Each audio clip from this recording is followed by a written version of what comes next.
Before you continue, I just like when hearing you say that gives me anxiety.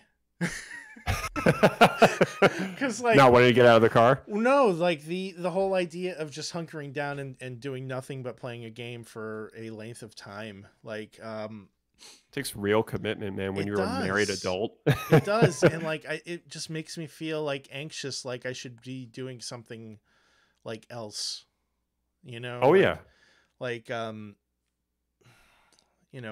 yesterday, like I was sitting around doing almost nothing all day, and like at like 6 o'clock, I'm like, I had to do something, and I grabbed my fucking power drill and I ran Ethernet cable down into my basement.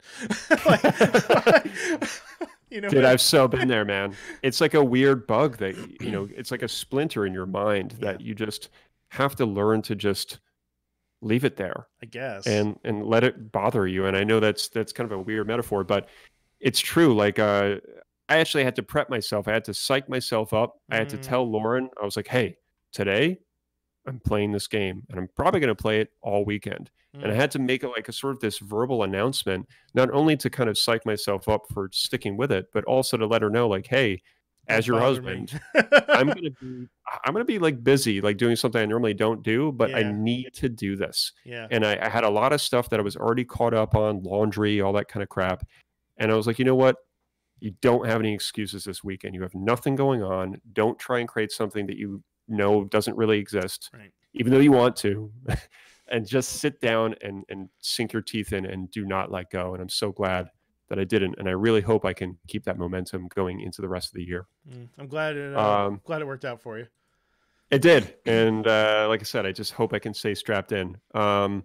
Next one is engage in multiplayer games. I think this would be a good healthy practice for really everybody. Mm, Um, I think single player games have certainly taken over in some ways in the past like couple of years, and I think multiplayer games have a good place in gaming because it keeps you engaged with a group of friends, mm-hmm. generally the same group, and keeps you more focused on just gaming in general. So I think it's a good habit to get into if you're struggling to just kind of hunker down with gaming in Mm, general. yep.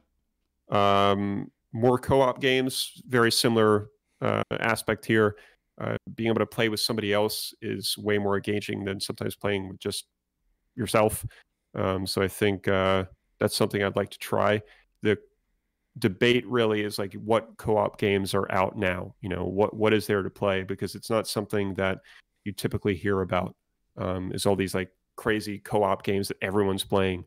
So I'd like to venture out of the Dark Souls series as well, because that's ultimately like my go-to when it comes to co-op. So well, you've sorry, Tom, as much as I want to plug through this series, I would like to try something else as well. you have made some strides into other co-op games.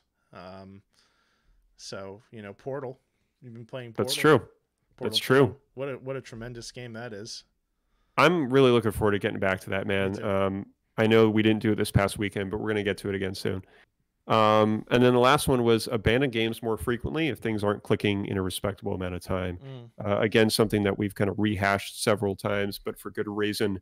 I think it's really important that when you do have a backlog as large as ours, it's important to recognize when things aren't clicking, and you have to be okay with it. And it's hard because, again, you're thinking about the money you spent. You're thinking that it's a box on your checklist that you need to check Mm. because, we get into that mindset of like, no, don't leave a stone unturned. Like you have to finish it. Mm-hmm. But I think it's almost imperative at this point to be able to make that decision and be cutthroat about it and be like, Yep. you know what, it's not working. Literally end the game, and if you need to, delete it off your hard drive as well, so you're not tempted to force your way through it. And I had to do that with a few games, and Child of Light I think was one of the last games I had to do that with. But Mm. it's incredibly empowering to be able to let go of something that isn't clicking and then sink your teeth into something that you fall in love with. Yeah. Yeah. It's heartbreaking and awesome at the same time. Yeah, it is, Yeah. because it sucks. As a completionist, you want to be able to Oh yeah. play a game that you even if you spent $10 on it, I still just want to like do Right. it. Right. Exactly. I feel the same way, man. I mean, but it just doesn't get you anywhere because then you just have this weight on your shoulders. I mean, I talked about beating Horizon Zero Dawn so many goddamn times. Maybe I should just abandon that, you know? I mean, did you finish the main story? No. Okay. So I think you probably owe it to yourself to wrap that one up. Yeah. This is a good idea for coming from Epic Outro. I sometimes have to delete the save data just to make the decision to abandon a game final for myself. Wow. I have done that many, many times. I have done that. I do that too when I've started a game that I've tabled and then I go back to it, say a year later. I'll make sure that I start the game fresh. I don't pick up from where I left off. I don't think that there's a purpose in doing that, especially when there's been that much of a gap. Depending on the length of the game, I'll start over, but I'm not starting a Horizon over. No, absolutely not. Fuck 70 no. hours? Are you kidding me? No way. And No. I mean, like, there's certain games you could pull that off with and certain games that you really can't. It really depends on how well the game holds your hand. I had stopped playing Prey from 2017 for a couple months, maybe 3 months, 4 months. And when I went back to it, I had no idea what was going on. I had no clue how to control my character. I've forgotten everything about the game. And I just... Dangerous. I put it down and I walked away, and I haven't touched it since. And I feel really bad about that because that was a great game. But it just... getting back into it was going to be more challenging than I thought it would be. It's a weird thing, isn't it, dude? Like, is. because sometimes that can be bad. It's like there's no perfect scenario. The most perfect scenario is to stick with a goddamn game. It's like when you love it, do not put it down.